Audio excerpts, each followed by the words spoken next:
Edgar Allan Poe was a writer, poet, editor, and literary critic, best known for his tales of mystery and the macabre. Well, he was a very troubled man.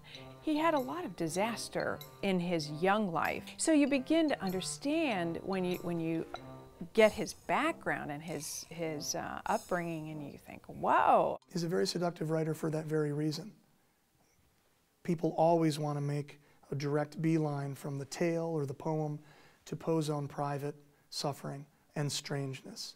I can say that he was tortured by the loss of his mother and father at a young age, his fall away from aristocratic lineage.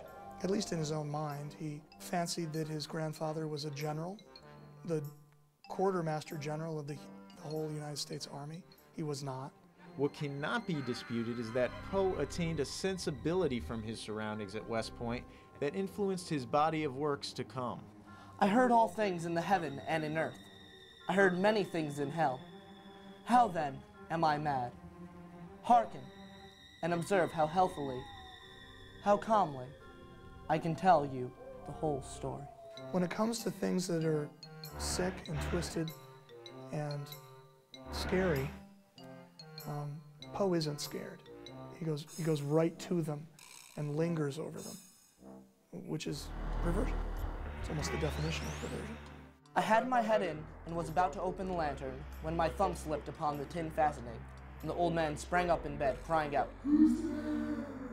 Well, in the Telltale Heart, I mean, there are the figure of the imp of the perverse, this thing inside you that refuses the superego, the conscience, what is right, and makes you do things.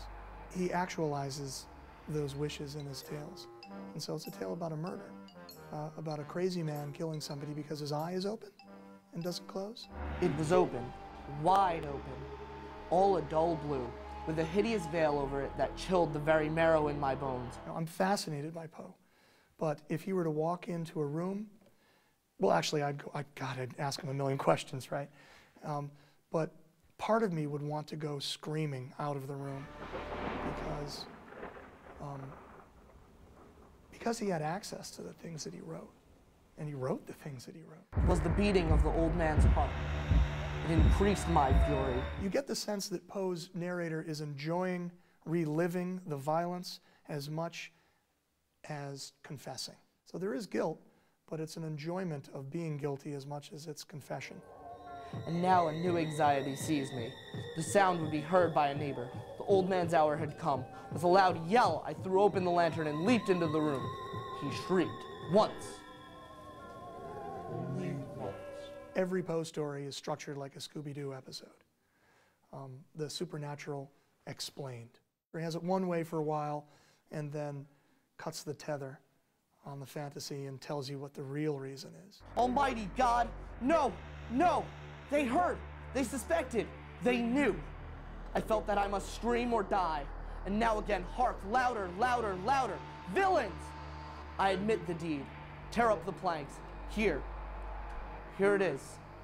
The beating of this hideous heart.